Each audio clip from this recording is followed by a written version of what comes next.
I'm here with Sam again. Um, Hello, hello. so yeah, last time we talked about scales today. Well, it's actually the same day because we Just just played saying. another one. But yeah, we're going to talk about slapping, thumping, all this percussive stuff. So yeah, Sam's quite good at this technique. Out of everyone Okay. I I'm know, all right. I'm okay. modest, but yeah, like how did you first get started with this technique? Because I remember you were doing it in bands, like orchestrating, 10 years ago or Yeah, something. orchestrating. Yeah, I remember like that's kind of where I started trying to do it a bit more.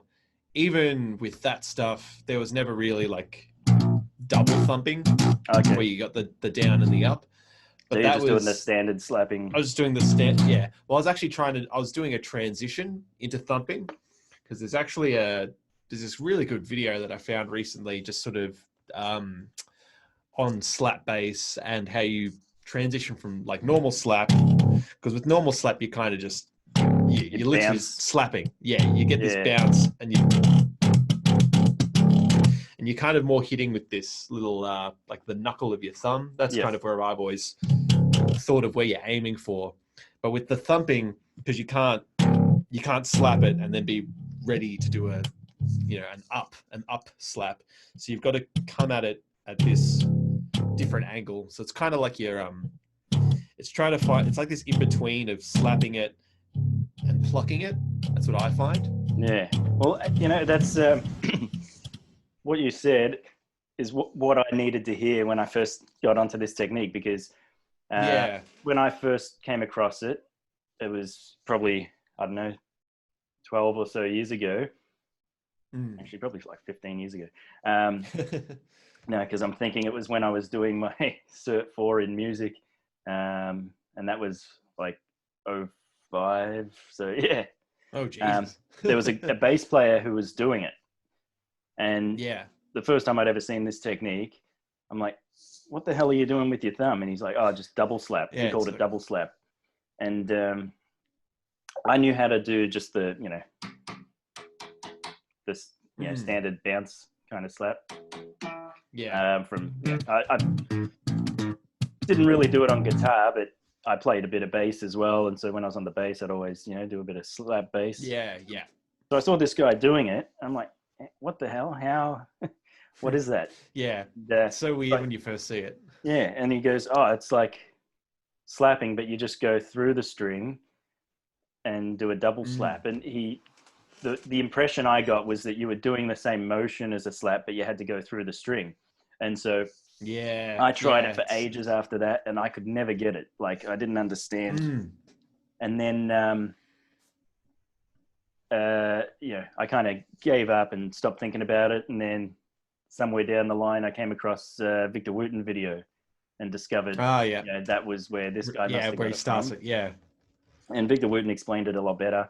And then I started getting the idea, but I only ever thought of it as a bass technique, for a long time. Yeah. Yeah. And so, yeah, just having it explained really badly kind of just threw me off the It technique throws altogether. you off it. Yeah, because Yeah. I know I never, when I was learning it, I never sat down to like practice it. It was never, I'm going to sit down and for a period of time each day try and work on this technique. A lot of the time I'd actually pick up my old little nylon string classical, and it's just Oh, sort of yeah. sitting there, really just going, I think that's how the motion works. Like that's how I was just going something like that, or I'd just be hitting there, just slapping it because when you're doing that kind of slap, whether it's just the practice of it, I find it's easier to hit the string. Mm. But when you go to the thump, if you try and just keep doing that, you find that So you're going off. when you were doing that, are you resting on the string below each time you go through the Yeah, string? when I do that kind of through the string, I end up resting. Yeah. But yeah, obviously with the slap, it just bounces off. But this is usually comes through and rests. I think that's actually called the rest stroke when you do that. Yeah. Yeah. Um, that was kind of what made it easier for me to get the hang of that technique.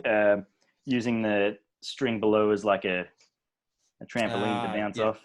So you weren't actually trying to rest before that? No, well, I was doing it on bass first, like I said. So the gaps in between the strings are bigger. Yeah, the string distance. And I was trying to do the slap technique, but at a different angle. And I was all over the place. But what I think is a better way to start is don't think of it as a slap. Think of it, you're playing with your thumb, and you're just coming back up through the string. Yeah, that's what I think it needs. And then that's how it needs to be explained. Like, I think I had a bit of a breakthrough when I watched, because I was trying to figure it out from Tosin Abasi, because he's just, he's the modern day face of thumping. Yeah. And with some of his instructional material, he was like, it's more like finger picking. Like he literally thinks of it more like a finger picking thing than a slap thing. Oh, okay. And that's so when you start realizing, okay, I'm not trying to do this slap motion. I'm trying to do this sort of nice little graceful, like thumb picking almost. Yeah. I think for me, what made it a bit more tough coming to grips with it was at the time I was using really heavy guitar strings, compared to like what Tosin was using. All of his thumping stuff like sounded really like it had that slappy poppy sound to it, and I couldn't really get that without really hitting and digging into the strings. Yeah. And that's just because I was using heavy gauge. You couldn't really do I would hear that and go, that's not thumping, because to me thumping doesn't have that tone. Because part of the sound is that hitting the frets, like that percussiveness. So you still get that sound of the string actually smacking against the fretboard. I liked in that this other video that I found recently, he sort of explains that when you're hitting like a slap, like a normal slap, you're getting more of an overtone sound with it. So just because of the way you're hitting the string, there's just more harmonics than the fundamental. Whereas if you do more of a thump, it sounds more like, you get less harmonics and more of that just low note.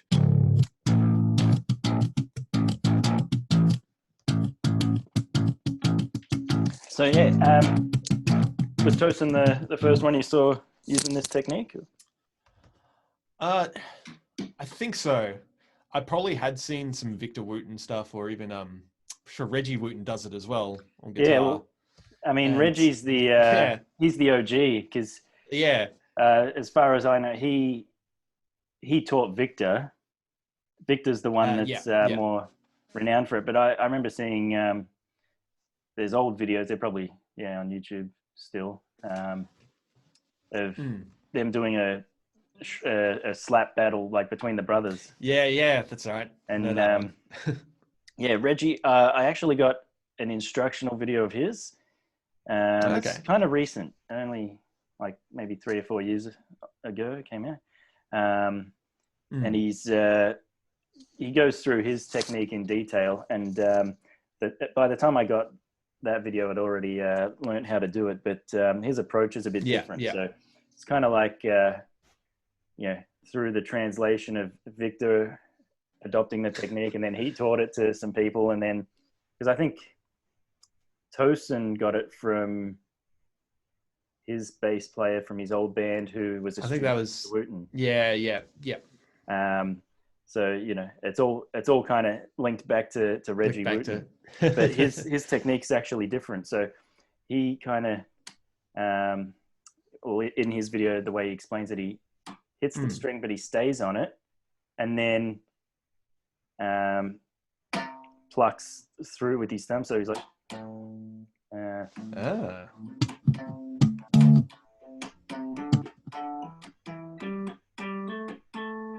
So he's getting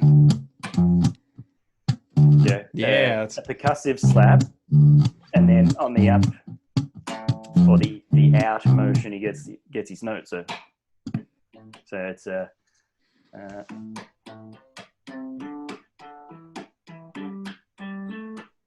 So that out motion is still like a down motion that way. Yeah, so it's kind of like you're getting it with the underside of your thumb instead of the nail. Yeah. Whereas the way I'd been doing it was the way Tosin does, which you just down, thumb right through, and come up. So yeah, this same pentatonic riff. Reggie's way would be.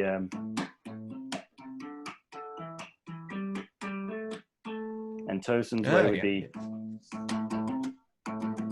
Ah, shit. I have to sit properly to do that. Yeah. That's it. That's interesting. So come out a completely different way from what Reggie has taught it, but yeah, because that's what's interesting with thumping is when you see because I had some slap like learn to slap book that I'd torrented, and I had no idea what like the source of the book was. I never just found seeing a good how slap book. Yeah, it was just kind of, it didn't really teach you the technique of it. I think that's what's frustrated me about learning slap and thumping kind of on my own, is I never saw like a good sort of instructional on it. A lot of them are kind of just like you just slap it. Like it's so they just say you just sort of do what I'm slap doing. It, and now here's just slap it, and then you throw in the pop. And you just sort of bounce around and pop around. And at the time, like for me, it's like, you got to get that accuracy of actually being able to hit the string and bounce it and pop it right. And sometimes you don't get that sound of slapping if you just kind of like, I mean, it sounds all right on this guitar, but on like a more dead instrument, like if you've got a bass with old strings, sometimes you just can't get that, you hear like what a slap bass is meant to sound like, and it doesn't sound like it's popping or it's got to be really bright. Yeah. And to me, I was like, I must be doing something wrong. But anyway, with like these books, a lot of it is percussive because there's just so many, dead notes going on.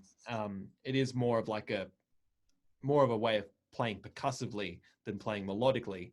But with thumping, while it does have, there's a lot of percussive elements in it, if you're blending it with slap, you can play stuff where there are no dead notes, and it's just, it's all melody, or it's a lot of it comes to being like double notes, I find, just because it's so easy to.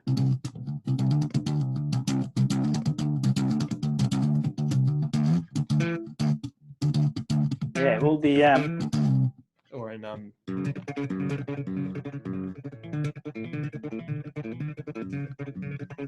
like that's probably like the best example of it, where there's just no percussive notes at all.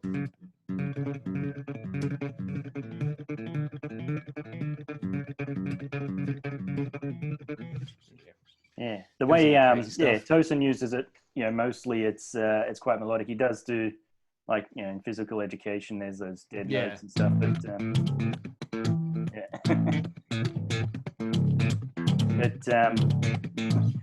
he does use it very melodically, and it's kind of almost like in place of alternate picking sometimes, exactly, an extension of a finger picking technique where you get the thumb just doing double notes or things like that. And the way Tosin and Victor Wooten both kind of do it that way, but Scott Mishu is another one that does this technique, and he's got a different approach. He's very percussive with it, so he's probably like the best, double slap or thump, whatever you want to call it. He's probably like the best guitarist at that technique that I've ever seen, anyway. And he's got a very percussive approach to it, so it's kind of like different again. Also, I think that's as well. It's that player approach to thumping, because it's very easy to go into it and just be like, oh yeah, that's like slap but a bit different. So as I was saying, in Orchestrating the Damned, there were just a few, like we had like one slap riff, and there's like another riff that had like, it was like tapping, and it would have it'd throw in like a slap. Yeah. I remember that. This isn't in the right tune, but that was a fun one because it was like. But That was a really actually, cool song. that was a fun one, and I remember Pez, who wrote it. He would actually just slap it right there, and like he'd actually do like an actual slap. But I was trying to learn this thumping thing, and I felt like, you know, it's easy to do it there, it's convenient, but it didn't have the same like balls to it. Whereas if you actually move your whole arm back here and got a nice thump into it, or even a good slap, it just sounded a lot ballsier to go. I don't think he liked me because he started doing it, and he's doing that big. And there's even, when it speeds up, you really got to keep bringing your whole elbow right back. But those I like to make those little sacrifices for, like, if you're going to get a good tone out of a note, sacrificing a bit of playability for like the sound, I think is always like, the better trade-off. But yeah, you can always fall back on the easy way if you don't get it, but definitely like, worth trying. So exactly. And in that other riff we had, it was like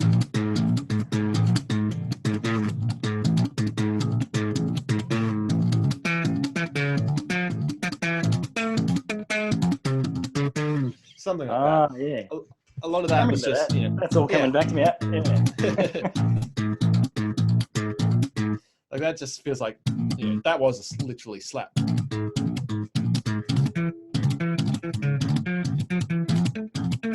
But it was the same thing of just being like, when I realized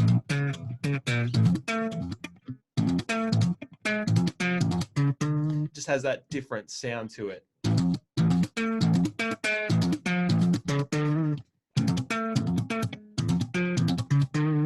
And like when I listen to them now, it's hard for me to sort of choose which one would I prefer.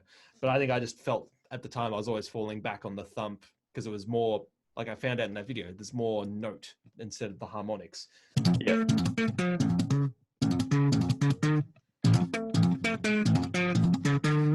And it might not be a drastic difference. Like when I hear it now, it doesn't sound too drastic depending on how you play it. But it's those choices, being consistent with your tone and whatnot with it. But yeah, like that's to me was more of like a slap approach to doing the thump technique. Whereas if you've got like an infinite regression,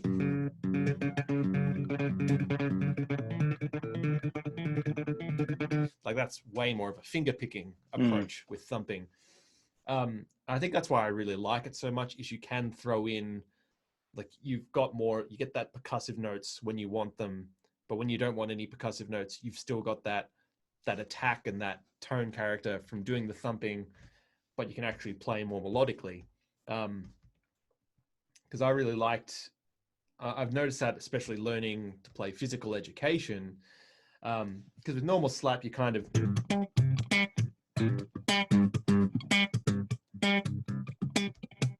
like all your dead notes are on that low string. But with physical education, it's cool because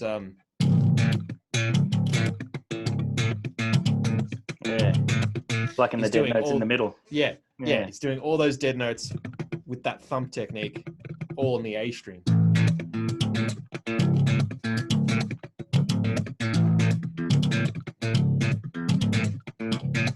That's the other cool thing about that technique too, like what you just did there.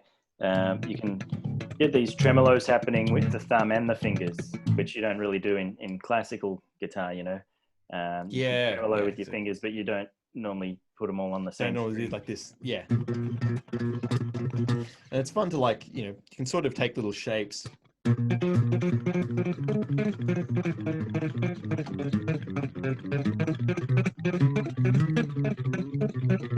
can do little things like that with it. And I've tried like practicing different things with it. Like, where you can even do like straight scales going up and down. I was going to You've ask got you to- about that yeah. actually, if you've tried that, because that's It's something. difficult. Yeah, I was messing around with, but it's I still feel like I've barely scratched the surface with this technique. Yeah, I was working on it for a bit a while ago, but then just had too much other stuff to practice. So I was like, Yeah. I don't really need that at the moment. But yeah, like just even doing the 4 notes on each string with thumb down, up, pluck, pluck, or even just thumb, thumb, thumb. So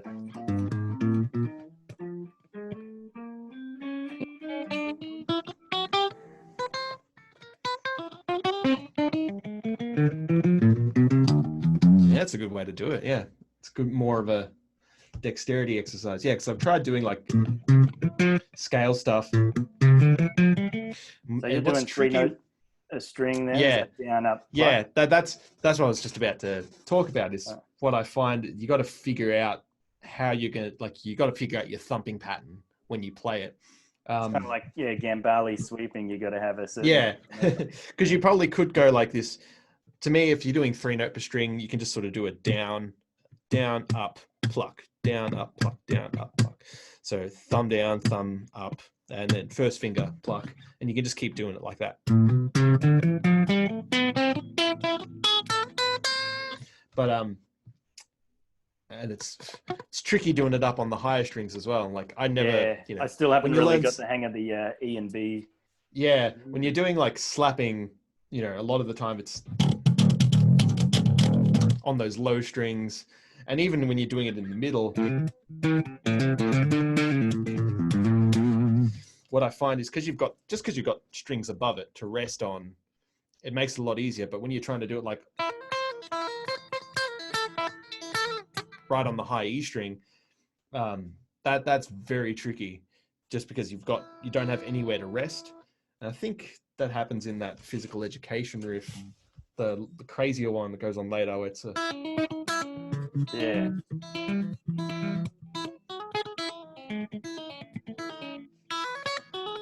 at that end. Yeah, still trying to get my head around that. Yeah, but that it shows you like how versatile thumping can be, because you're not really going to try slapping those high strings. You just don't get anything out of it. But if you do that thumping, you can still get that sort of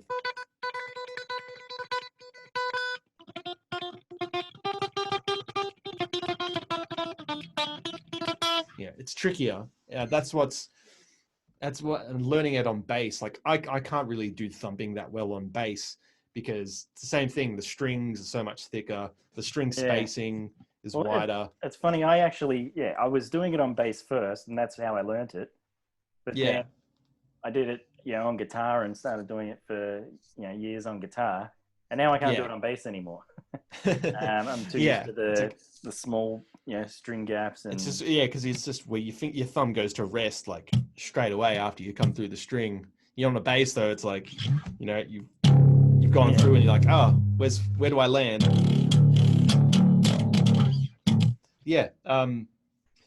As I was saying, so like figuring out those patterns, I think I showed that to you with the physical education, like how I sent it through, how originally I was like starting all the next ones with the thumb. So it was like thumb, thumb, thumb, pick.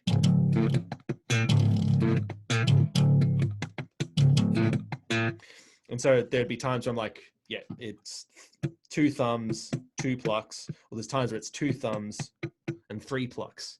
But the way Tosin actually does it is he starts with a pluck.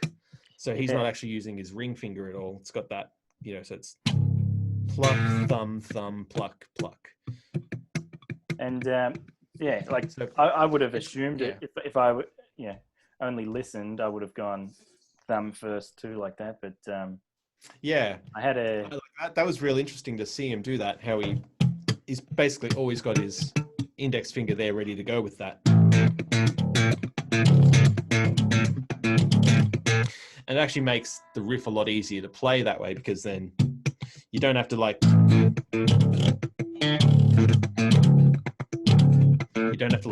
jump your thumb, because then you're kind of like you're doing a string skip with this like thumb picking. Yeah. And at those speeds, it's hard to aim because you got to get your thumb in between two strings.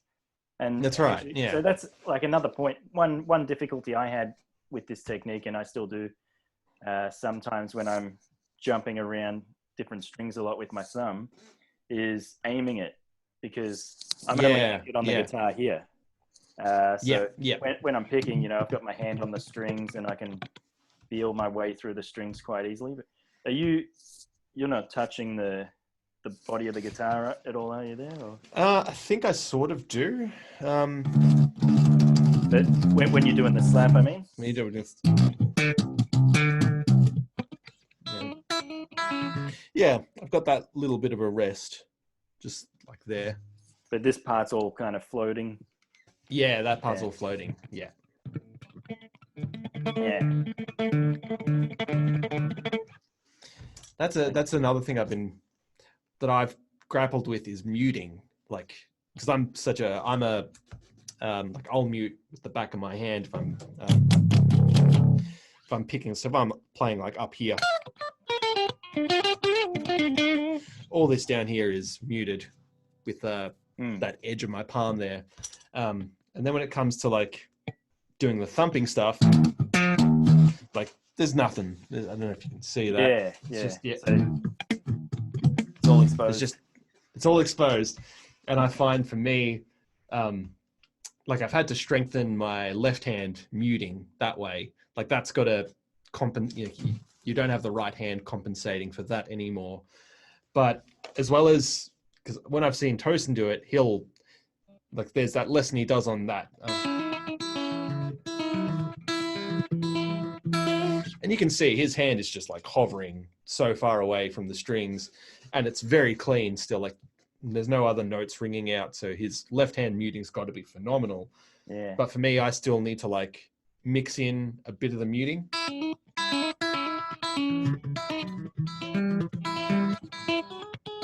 So it is a bit subtle, and it throws off the technique as well, because instead of just sort of being able to just sort of letting your hand sort of float free, you kind of got to get it at these angles. So you're using a bit of the right hand to mute there, are you? Yeah, I've got a bit of that just there, especially for the low strings. Like you don't want them sort of farting out. Yeah, I haven't actually tried it with any right hand muting, so that's interesting. Yeah, it's I get pedantic with my muting sometimes, because I think probably do need to work more on my left hand muting. There are just some spots where, like for me, like if I'm doing sweep picking, like that G string loves to ring out no matter what, and so I've found like I have to actually do thumb muting with my right hand. So when you say thumb muting, are you talking about literally that part or the under? Yeah. It's usually just this part. But even some of that does come into play, like if I'm more up higher. Yeah, I tend to use this and this. But I've been actual thumb itself. I kind of I try to use like little combinations, little touches of all of them. There are just some situations where, depending how you want to pick, because if you're always trying to pick like this,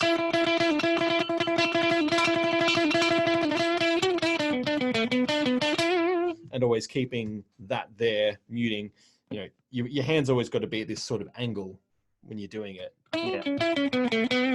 But if you start switching to thumb muting, where you more mute on that side,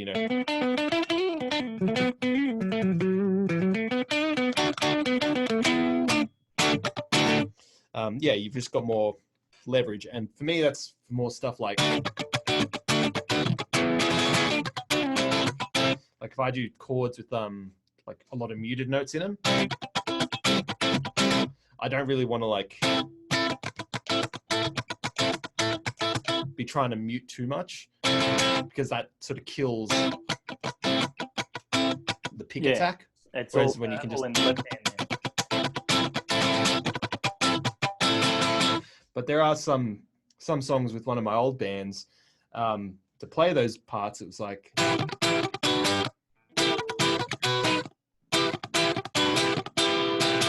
And so trying to get that muting in. So is that all? That's all left-hand muting though, or are you? No, I'm trying to do a bit of right hand in there because if I don't do the right hand muting, you start getting all those notes ringing out. Trying to get the right, like the way you attack the strings.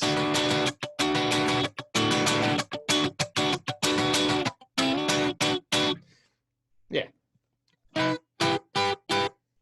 I kind of have that. I've got a much more. I'm a lot more aware of that now, of how how you're holding the pick, how you're playing the pick, changes the sound of it. Because back when I was first learning how to like shred, it was kind of like, okay, find the most efficient position and just go with that. And so when you start doing that, you end up really, you're not going to really pick hard. You're just going to.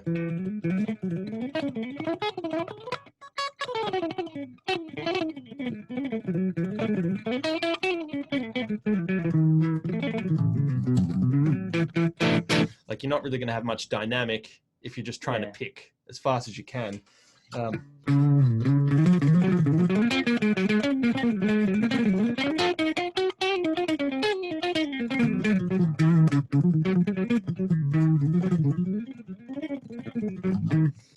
I even start like, I'll switch which fingers like the pick is between, so I get closer down to the bridge.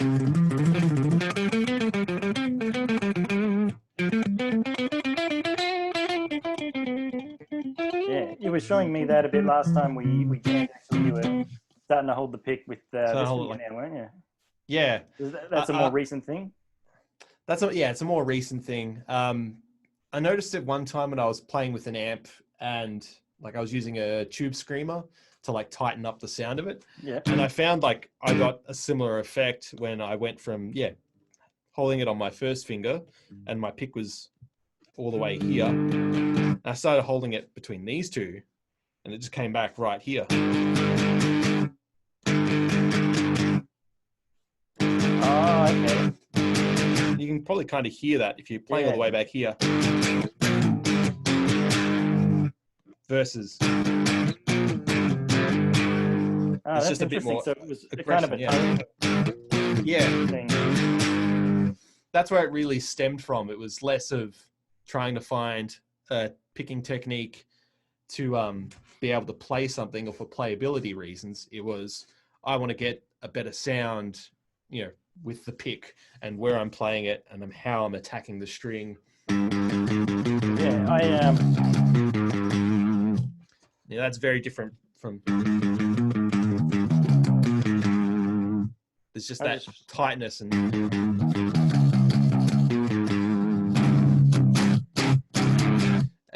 when I'm doing like heavily distorted stuff, it's actually surprising how much. You think with distortion, little tone changes aren't really going to pop out. It's still going to be distorted, but it really makes or breaks, I find, a distorted tone, because you could have a really good distortion tone, but if you're playing too wimpily, like it's just not going to come out. And it's also like with this, playing like this, there's more consistency with like the downstrokes and the upstrokes, I find.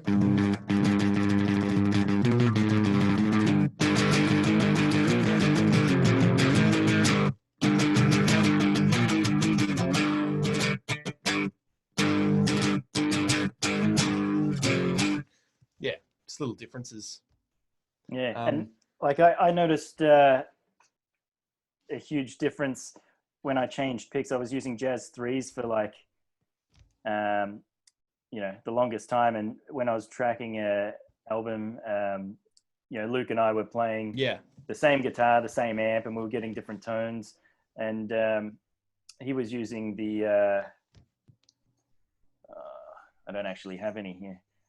It was a different pick, different material, different shape, and I switched to them, and we started getting the same sound. It was a sound tone difference. Yeah. The Jazz 3 was just it wasn't very abrasive. It didn't it didn't give that grit to the sound. So and Jazz 3s are quite small, so I had to like practice with these bigger picks for a while. And kind of change my technique a little, and then track the album with those. And then once the album was done, I went back to the Jazz 3s. Jazz 3s. Yeah, it's that's kind of where I noticed it in those recording situations. Like I've got buttloads of different picks now, just to because it's very easy to sit down and like you record something, you play it with one pick, then you play it with another pick, and it just the more you do it, the more it just sort of jumps out at you, like how different a pick can sound. And that's something I try not to get too carried away with, like with the actual pick, because you could spend your whole life trying to find the right pick. But if you can just settle on one and be like, okay, I like how this sounds most of the time, then it's also what can you do with the pick? Where can you place it? You can play over the 12th fret. And that sounds way different too.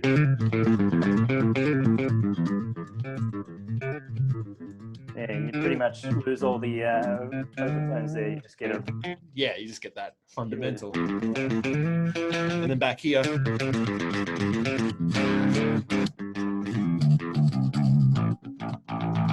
it just becomes all overtones. And that makes it, you can do a lot of interesting dynamic things with that, surprisingly. So I notice when I'm improvising now, if I'm just sitting down and I'm just noodling away, I'll, depending on where I hit, like if I hit like a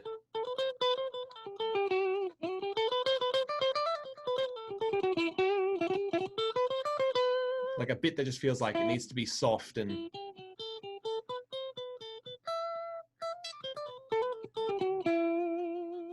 I'll go back to that on the pick on the index finger and playing closer to the fretboard.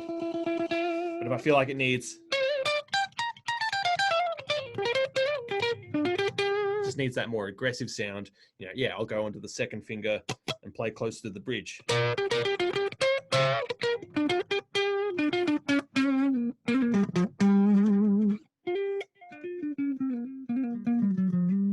And if you do that little, you play the same thing again, but you just change where your pick is at, the dynamic of the whole thing really changes.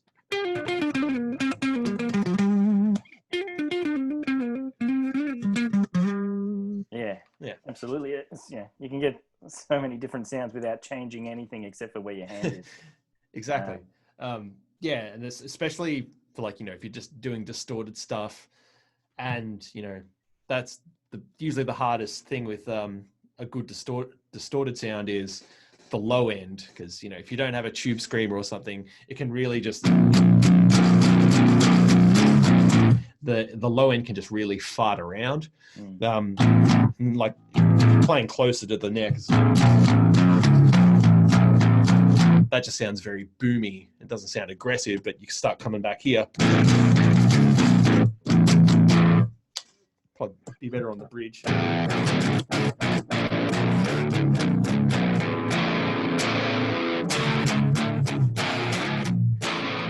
It doesn't help that I'm doing this with a clean tone, I think. And it's funny, like even the palm muting, like I used to think there was palm muting and not palm muting, but once I started playing all the slam riffs and palm muting all the time, I realized how much it's like a spectrum of palm muting tones, so that's right. Different riffs I'd just a little bit to open up the chord or to choke it off more. And that's another thing like I noticed recently was kind of, I felt like it was the difference between more sort of death metal palm muting and more like djenty palm muting. It was just that having a, the closer you are to the bridge and the more dug in you get more of that.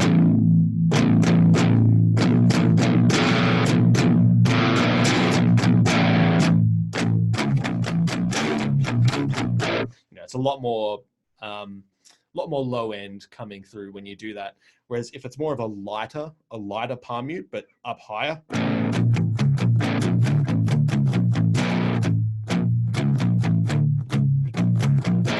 It's just this, it's a much tighter sounding palm mute. Yeah. And, you know, it's not to say which one is better. It's to say which one is better in like for what song or what style you're playing. Yeah. I find that the tighter ones, you know, often work better for the faster riffs. Yeah. And, you know, when you want to sustain a palm muted, you know, chord longer, you're playing a slower bit, or what we used to always do, you'd play the same riff and then slow it down. So then you'd move back a little bit and open it up. Yeah. It's really cool, like how dynamically it is to like just chug one note. Yeah.